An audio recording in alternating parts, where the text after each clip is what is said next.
Session 3 of Pleasing God. In this session I want to look at pleasing God as we live in the world. To begin with, we'll go to Jesus' prayer in John 17, and he prays this for his disciples. I pray for them. I am not praying for the world, but for those you've given me, for they are yours. And then later he prays, I've given them your word, and the world has hated them, because they are not of this world any more than I am of this world.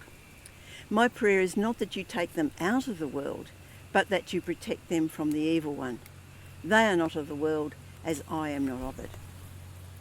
So basically Jesus is saying his followers are not of the world, but they're still in it. And they need protection from the evil one. So what does it mean to be of the world?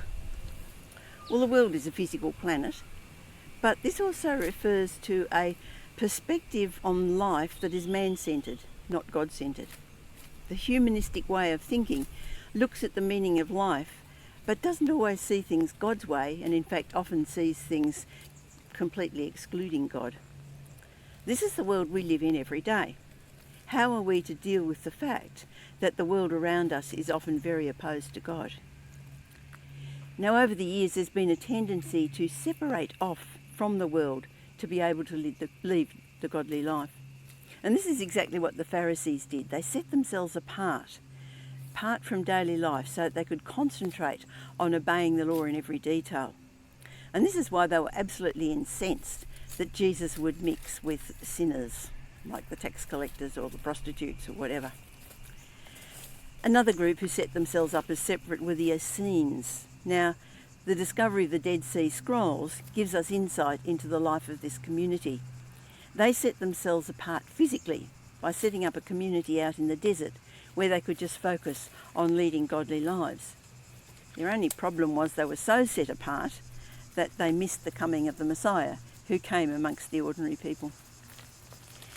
Down the ages, there have been people who go out into the desert and live lives, very ascetic lives out there in the desert, focusing on God.